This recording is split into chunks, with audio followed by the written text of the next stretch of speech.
What is going on, Colts Nation? Welcome back to another Bring the Juice Colts podcast live stream. Thank you, everybody, for tuning in on this beautiful Friday evening. So glad to have you with us today. Recapping, for the most part, the week one of NFL free agency. And man, there is a lot to talk about for the Indianapolis Colts. I'm here with my guy, Drake, from the Horseshoe Huddle. Drake, how are you doing today, my friend? I'm really excited that it's Friday, and it was a good work week, long one, but hey, it was also a pretty hectic week for the Colts in a good way. I think it was very busy in free agency, which is pretty uncharacteristic, especially this early on. 100%. Like you said, I mean, this week has been very uncharacteristic to say the least. I mean, we just have, it's not like there's been a ton of basically blockbuster moves. We have seen Chris Ballard make bigger moves than this in the first week of free agency before. We have seen that, but very rarely have we seen him go and sign, half a dozen different guys in the first week when normally that's just not how Indy rolls. Most of the time it's, re-signing a few guys, that they want to come back. Maybe they get one guy in there that, they can throw a contract into. But for the most part, I mean, this has been just extremely uncharacteristic. I mean, what's your thought process been seeing all of these moves happening for Indianapolis so far? I think it's at the end of the day a general manager who realizes his seat is hot, regardless of the great relationship with the owner. Regardless of probably the great relationship he's going to have with Steichen, Chris Ballard understands he's got to do something. I mean, 4-12-1 is atrocious when you were supposed to make the playoffs. I mean, that was a team with Ryan. They were like, everyone was like, oh, this is a slam dunk, perfect match. It's going to be great. And it was just the worst thing that we've seen maybe since 2012, but that was expected. This was not. So Ballard's fingerprints are all over it. He has to make moves. He has to make changes. And it's kind of like I've heard not everyone, but I've heard the term rebuild. I think it's retooling. I think it's some I retooling in agree some with that good too. areas, and that's much needed. Yeah, I think that definitely is a smart way of putting it. Not rebuilding, it's just retooling. Kind of, of some contracts in areas that for the long term are not really going to help you right now.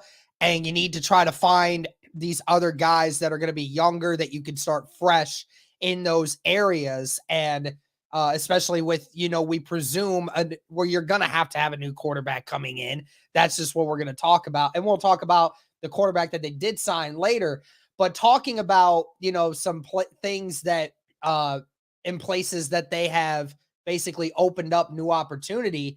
I mean, you just look at the players that Indy has not selected to bring back. Bobby Okereke was one of them. He signed a 4-year, $40 million deal with the New York Giants.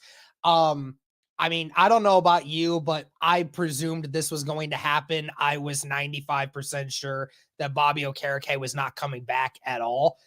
He knew how good he is, and he knows that he could get good money somewhere else to be a starter at the same pace, but he was going to get more money. And Bobby is that got just that.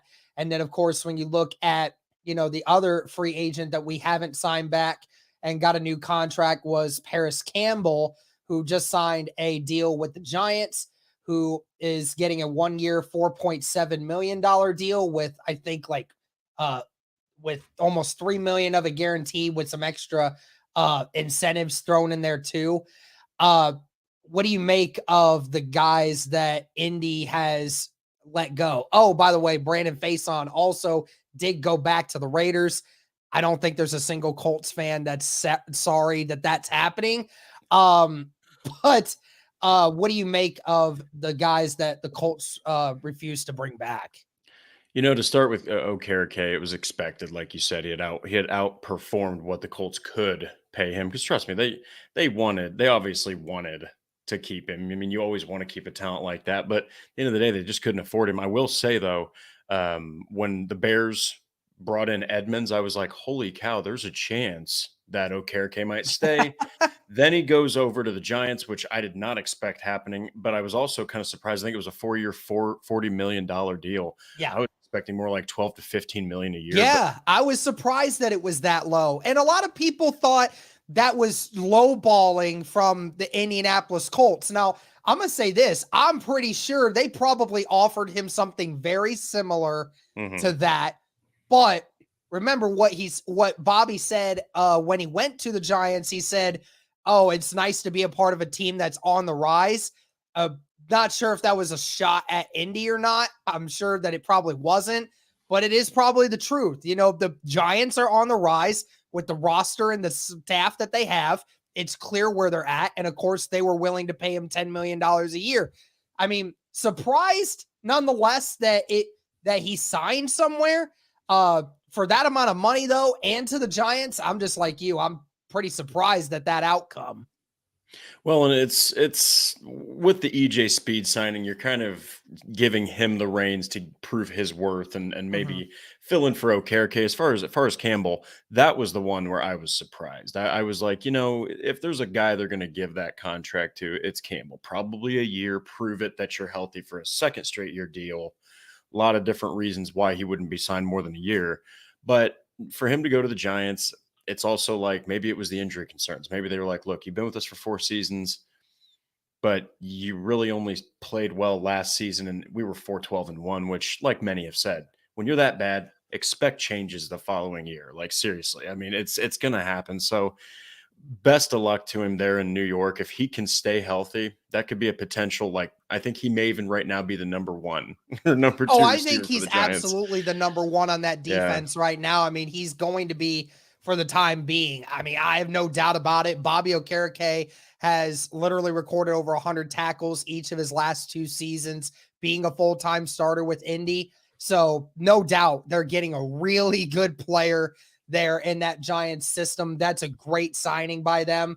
Uh, Shout out to the 91 people in the chat right now, guys. Be sure to like the stream, guys. Let's get it to over 50 likes. It helps to get out to more and more people. Shout out to all of you guys for all the support on the videos recently. With all the content going out so far, the channel has been doing amazing this week.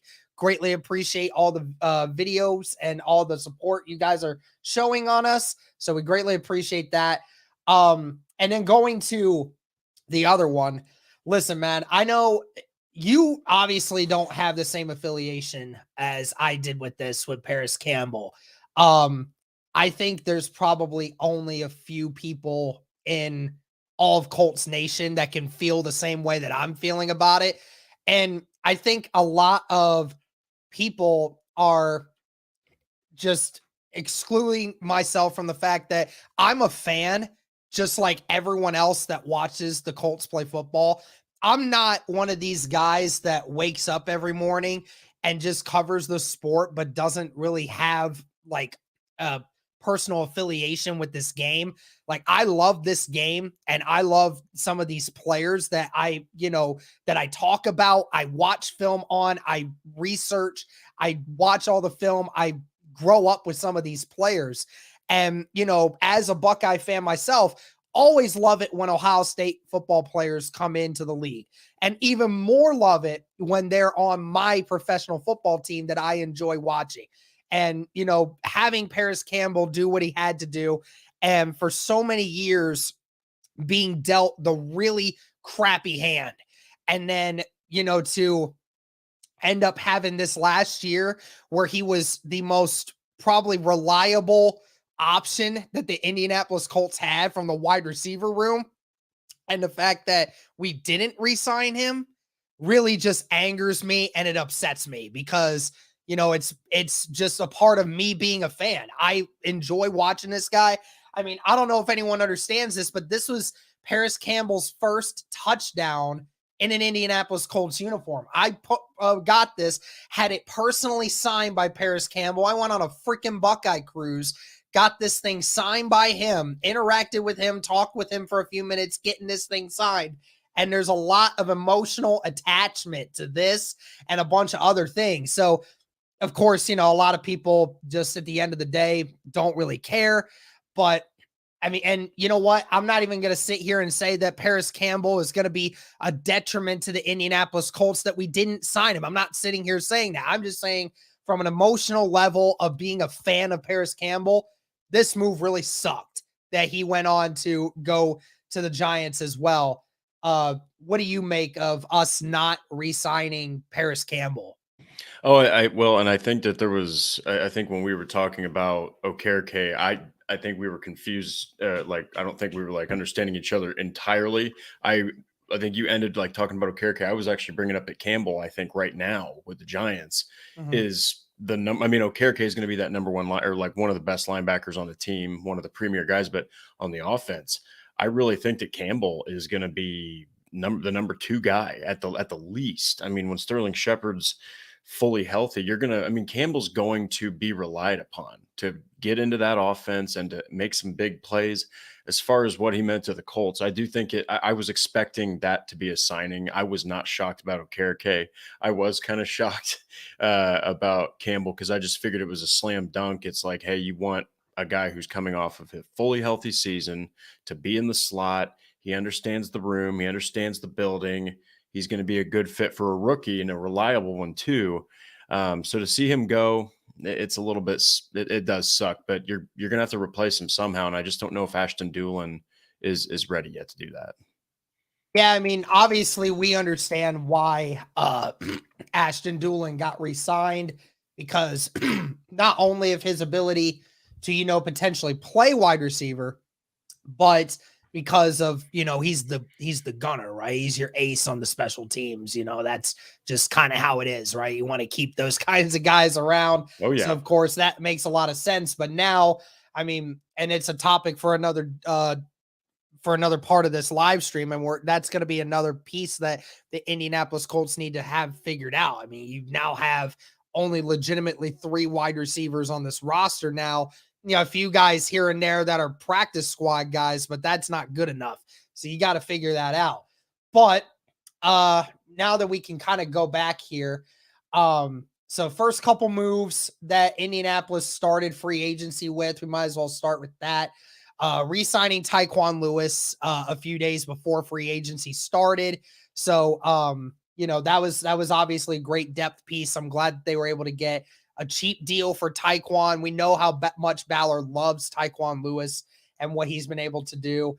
And then, of course, the next biggest ones was that Monday where the Colts made 2 moves, re-signing EJ Speed at linebacker, which I think was you had to get done with the fact that Bobby Okereke was gone. You absolutely needed to do that. And then the big one that everyone was talking about and who everyone lost their mind over was Matt Gay, the kicker from the Rams, who got brought over on one of the biggest contract deals for a kicker in NFL history. And now everyone was like, why did you do that? Why couldn't you just keep McLaughlin? Why couldn't you just done that? He wouldn't have cost as much. I mean, Drake, I don't know how you feel about it. I don't know if I ever really saw what you said on Twitter or anything before about Matt Gay being brought in here. Um, I mean, I was at first too, I was shocked. I didn't really expect that at all.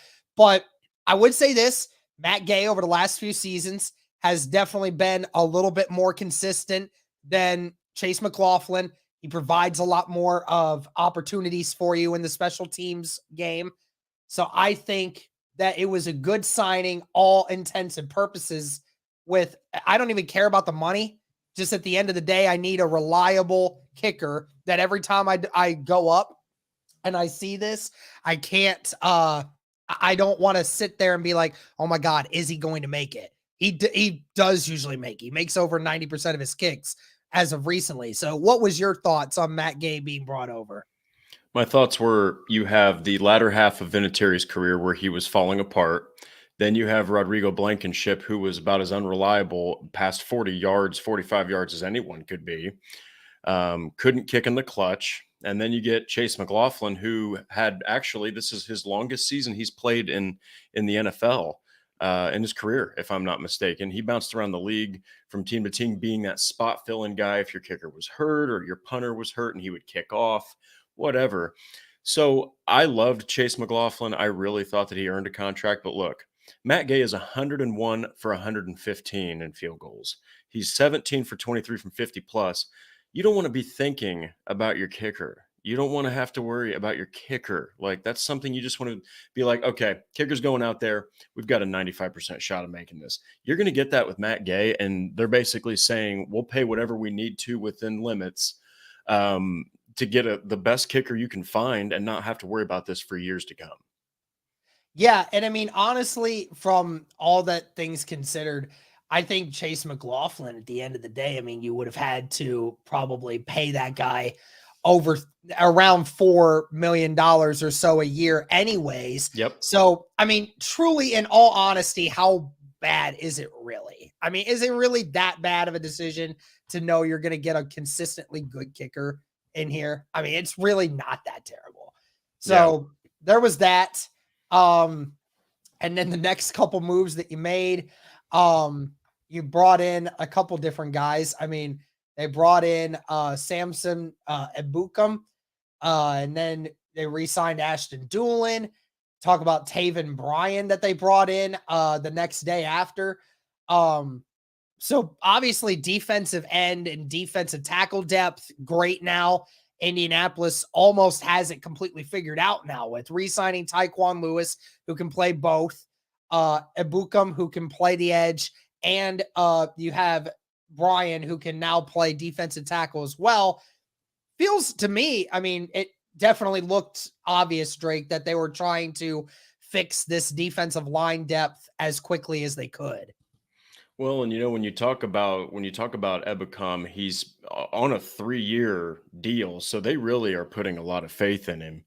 Now, I know that his name didn't really jump off the pages, but this is a guy who is basically Yannick Ngakoue, but he should be playing more snaps, and he is pretty ferocious in the run defense. So this guy I think he's got potential to be 8+ sacks, maybe even 10. Like he's being kind of like EJ Speed. The Colts are saying, all right, this is your opportunity to show that you are a starter, and he likely will be starting opposite Quiddy Pay.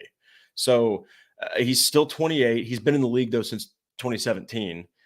He's going to be 28 when the league starts. But the thing that's interesting is he's got 4.5 sacks in each of his last 4 seasons. So as a rotational piece, he's consistently getting pressures on the quarterback and in the run game. Mm-hmm. And shout out to Naven Commons with the $5 super chat. Greatly appreciate that. What do you guys Jalen think Wayne. of the Colts drafting Reggie Wayne's nephew? I don't know who that is. Who's his nephew? Jalen Wayne from, I think, the University of Southern Alabama.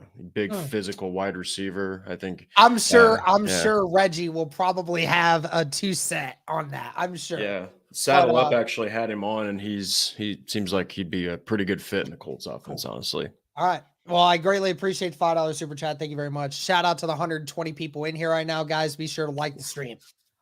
When I look at these, I mean, again, Brian, 1-year contract worth 3.5 million. Nothing that breaks the bank. But definitely a quality piece that can disrupt things in the middle. And then, of course, you know, when you re-signed Ashton Doolin, we already talked about him. And then Samson Ebukam.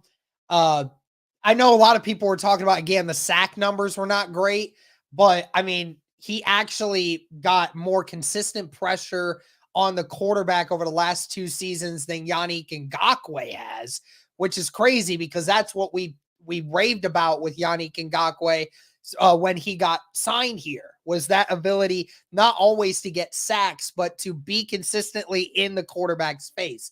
And I mean, Zach Hicks has literally put out, I'm guessing, probably a dozen different clips at this point of this guy and his rushing ability. And clearly he's got a lot of skill there.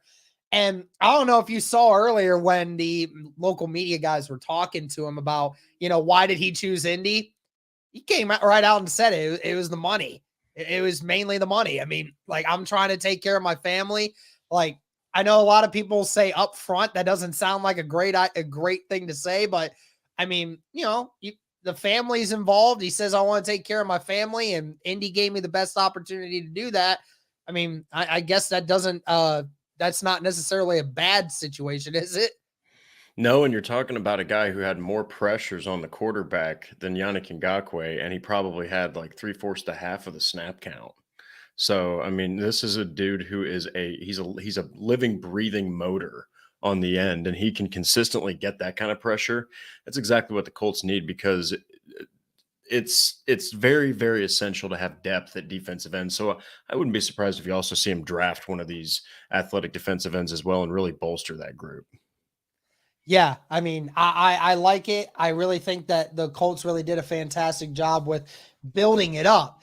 But now, I mean, of course, one of the other moves that, that got a lot of people stirred up was the trading of Stephon Gilmore. You only got a 5th round draft pick out of it. I mean, at the end of the day, I don't think Indy really had much of a choice. I think Gilmore probably made it clear to Indy that he wanted to play for a contender, with it being some of his last few years, and didn't want to feel like he's part of a team that still has a way to go. And then, that trade worked out beautifully for the Cowboys. I mean, holy cow. The Stephon Gilmore and Trayvon Diggs as your corner 1 and 2, that immediately is probably the best secondary in the NFL right now. So I mean, how did you feel when you found out that Stephon Gilmore was the first vet to get traded out of this group? Well, it was sad because he was arguably the best defensive player on the team outside of Grover and DeForest Buckner. I mean, he was absolutely outstanding. But here's the thing: 33 years old. All right, that's a kryptonite age for defensive backs. Like that's where you start to see a lot of these superstars really hit a cliff. And he's going to be 34 by week 1. So I think that the Colts also saved like over $9 million in cap space by dealing him away. So that was really the biggest reason they got rid of him. Okay, is because they kind of realized, hey, there's a chance that this guy, it's just a business. You never know when that cliff is going to come. And so I think they got the value they could in a 5th round pick, but mostly that was a move to clear some space, I think. Yeah, I mean, it's kind of how it is. That's the business that you're in, and He was you great got to though. make some room. He was great. So he'll probably do fantastic in Dallas as well. I'm just surprised that he was the first. I'm just surprised he was the first vet to get traded. We've heard of a bunch of people who are potentially getting traded. I mean, we heard from multiple different reports that Indy shopping a lot of its veterans, and I mean, some of those included, DeForest Buckner. It includes Leonard. Of course, everything has a price when you come down to it. But then they were talking about Ryan Kelly and Mo Cox and a couple of these other things that, these veterans who are getting up there in age and their contracts are just too much. And maybe even Kenny Moore too, being a part of that. Do you think that any more of these guys get traded or potentially released before the draft gets here? I think I think man, that's really tough. I think that if you were to talk about 2 guys that likely will get traded, I would say that they'll probably hold on to Alley Cox. I don't know why. I just have a feeling they're going to. I do think that Ryan Kelly still has enough value, especially for a team that needs a center. He's only 29 years old. Like he's only 29, so he's still got some value. And I do think that Kenny Moore is very much open to. I mean, it doesn't really seem like he wants to be in Indy anyway. He doesn't seem to be a good fit for Bradley's scheme. It was just 1 year. They may keep him, but I think if you're talking about 2 guys that are the most likely to go, to me, it's Moore and Kelly, not Mo Alley Cox. Yeah, I mean, here's the thing. If you're going to keep Mo Cox, I don't mind that. But if you're keeping Mo Cox, you need to lower that contract. You got to restructure it badly. You got to restructure it. You cannot pay Mo Cox $6 million a year to catch 16 passes next year. Yep. Can't do that. Can't do it. It's just not logical. And I mean, I agree with you on Kelly. I think, he's still got life left in him. But the only problem is, again, you're going to have to pay him like $13-14 million next year versus the 7 that you got this year. So it's kind of at a point where, if you're stretching it a little bit. You're stretching it a little bit. And with trading it, I mean, some people may say that the Chicago Bears might even be willing to throw in their hat on that, because then, Ryan Kelly, if the Bears are continuing to solidify their offensive line like they have, I mean, it's possible. And then what? You get a third round pick out of it. I'm Yep. sure you can get a really good. There's a lot of good centers in this draft, Drake. I mean, it's may not be as deep for all the other guys in the draft, but the centers specifically, there's about 4 or 5 legitimate, really good centers that the Colts could probably get in the third round, at least one of them, if they were to go and do that. Now, are they going to do that? I have no idea. I agree with the Kenny Moore thing. If I were the Colts, I'd just trade him to Arizona for whatever There you go. you could get. I mean, he does like Jonathan Gannon. I mean, he worked with him for several years when he first got to Indy, right? Jonathan Gannon was the cornerback coach the first couple of years that he was there in Indy. So, of course, he's built a relationship with him there. And I think that would be a great fit for them. And they could probably get a 4th or 5th round draft pick out of him and then be able to, build on that as well. Getting that extra 4th or 5th, maybe they can move back into the 3rd round again and be able to, get a corner as well in there. Because, I mean, the only problem is if you're Indy right now, you don't want to get too trade happy because you already know you need the quarterback. Yeah. And then you already know you need a cornerback now. So if you trade away another one of your corners, you're kind of stuck where you're at. You're playing your hand. You know that you need to get multiple cornerbacks. The Colts already need to get multiple cornerbacks to fill out the roster. I don't know how it's going to go for that reason, and then if you trade away your center on top of that, that's another thing. And the reason why I could see Kelly and Moore getting traded is because, again, Ballard, I don't think has a lot of emotional connection to Kelly or Moore. They weren't really his guys.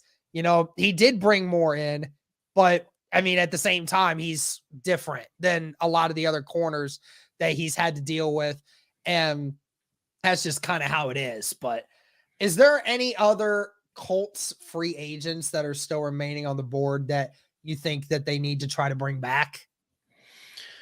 Oh man. So the one that sticks out to me, let's see, that I think that they need to let go of is Yannick Ngakoue. So that's one that I think that they should just part ways with and build more up in the draft. I can't think of anybody right now because I was really hoping they would re-sign Campbell.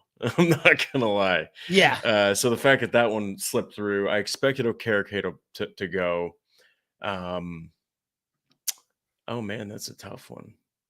Huh. I can't think of anybody that's even left because they also signed special teams guy Tony Brown. They also they released Matt Ryan, which saves up $17 million. So that's bravo. That's a lot of money. Oh man, I don't know. I'd have to. I wasn't expecting that question. I would have to pull up that list. Shame on me. But no, I do think that I do think at the end of the day, there's some really interesting like moves that have been made early. Very busy. It does seem like Ballard really wants to try to right the wrongs of sitting on his hands in the previous free agencies. But like we've talked about, you're going to have to draft and sign wide receiver and cornerback, and you might even see them double dip in one of those positions. I would say if they did, it'd probably be corner in the draft. I can see that. Grab a couple of cornerbacks. I just don't think there's going to be any way that I just don't think there's any way that they would get Yannick Ngakoue back and a few other positions that I can't think of off the top of my head. But yeah, I mean, it's been wild to say the least with this. I mean, is there any other free agents so far that you think that the Colts could be looking at that we haven't really talked a lot about yet? I actually just wrote a piece on 3 wide receivers. Well, my prediction as to who the Colts should, in my opinion, go get. 2 are in the draft: Mingo and I think Michael Wilson from Stanford. Those 2 guys should be drafted. But they should go get Mecole Hardman. I really think that Mecole Hardman or Isaiah McKenzie, who is now freshly available from Buffalo, or both, maybe make a real splash and grab both those guys, big play dudes. I think that Mecole Hardman, though, would be a great fit. Shane Steichen likes vertical progressions. He likes to expand that offense and get downfield. I mean, Mecole Hardman, he's definitely the guy that could help do that, especially in the absence of Paris Campbell. So I think that'd be an electric signing and would tell the Colts fan base, hey, Campbell went, but we're really trying to get that position back that went to New York. Yeah, I think one of the wide receivers that you could think of bringing on this roster, I know this guy's a little bit older, but he's a very reliable piece, and I think it should be Adam Thielen.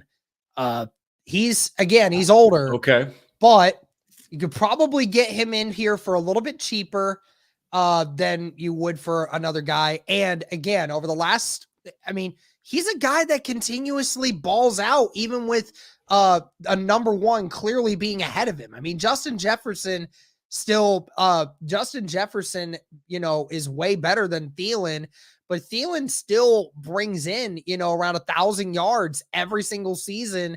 I mean, and with very minimal drops. I mean, he is a guy that is great for if you're bringing in a new quarterback to have a reliable receiver in there for a year or maybe 2 years. And you're not going to commit long term to him, but it's a great opportunity for a young guy to have one guy in there that is going to be his number 3, and he's most likely going to be a slot guy that if you throw the ball to this guy, he's not going to drop it, and he's going to be open. So, I mean, it seems very logical that you could bring in an Adam Thielen for a few million a year and say, we want you to be best friends with this quarterback, and we want you to help him to be a reliable target for him in case of bad situations. I think it would be a great one for them. Well, and you're talking about a guy who has almost Larry Fitzgerald type of mentor, like kind of a leadership attitude. He's obviously not Larry Fitzgerald. We're talking about a Hall of Famer there, but ever since he turned 30, okay, 74 catches at age 30, 67 catches at age 31, 70 at age 32, and he's had at least 700 yards in each one of those seasons. But here's what really sticks out: 14 touchdown receptions, 10 touchdown receptions, 6 touchdown receptions. This dude's a red zone target. Something the Colts could not do last season was score in the red zone when it came to touchdowns. They could not do it.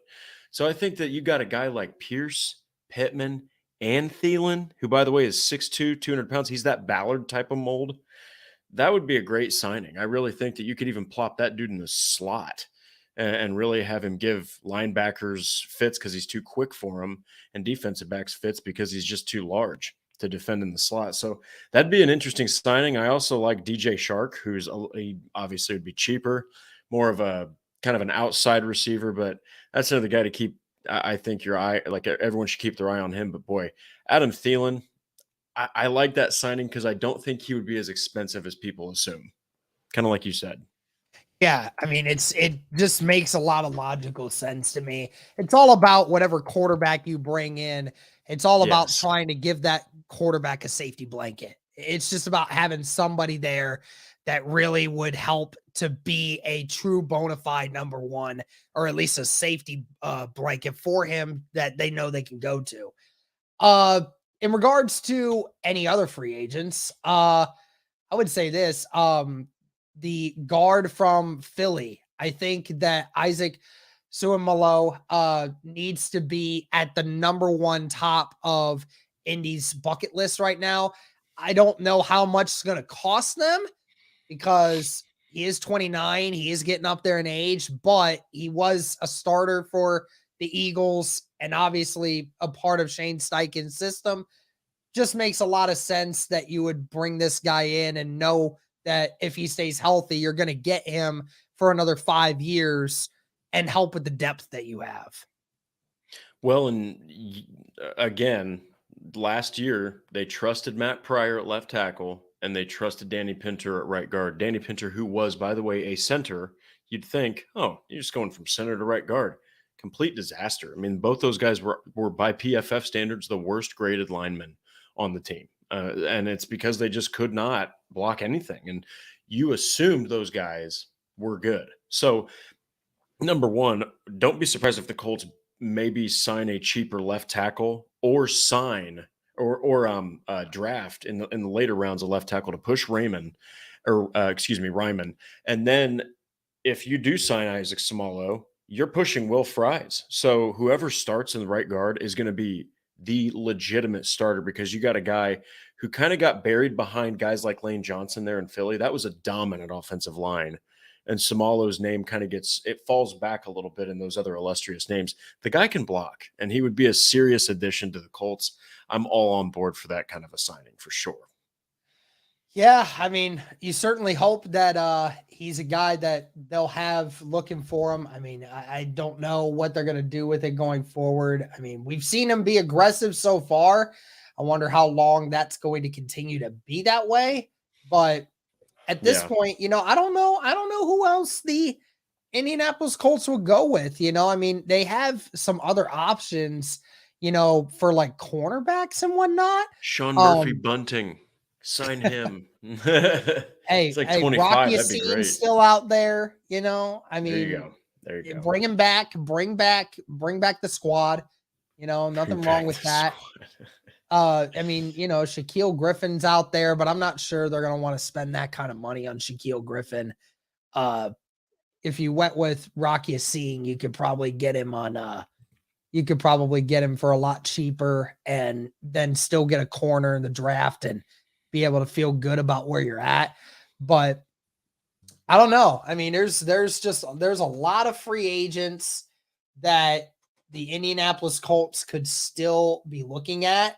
I think as far as like everything else goes with that, I felt good about it. But I mean, we haven't even talked about the guy that got signed yesterday, and that was Gardner Minshew. I mean, it's now got a bunch of Colts fans riled up, and now has a bunch of Colts fans saying, "Oh, that's QB1. That's QB1 next year." I'm like, right. Y'all are tripping if you think that Gardner Minshew is going to be quarterback 1 going into next year. Look, at the end of the day, it doesn't matter who you are as a team. Having a backup like Gardner Minshew, it's a good thing. You need to have an insurance policy regardless. So for the people that are like, oh, well, this means they're getting Will Levis or Anthony Richardson, it doesn't mean that at all. I mean, any one of those 4 guys, 5 guys, even including Hendon Hooker, whoever the Colts go with out of one of those 5, they could use a backup like Minshew. So if you get, Hendon or you get Stroud or Young, you got a guy there who can mentor those one of those 3, get them because they're going to start day 1 more than likely, and he can get them kind of in the swing of things. You get a guy like Levis though, and a guy like Richardson, he's going to start day 1, and he's going to be integral for that quarterback's development in the league. And you don't expect him to start more than 7-8 games. I think it was Zach Hicks that said, if Gardner Minshew plays the entire season, every single game, something went horribly wrong. Like, that's not the plan. So I think he's QB1 right now, literally, but we still have the draft in a month and a half. So, yeah, I mean, again, it's very important for Gardner Minshew to be here. Again, a guy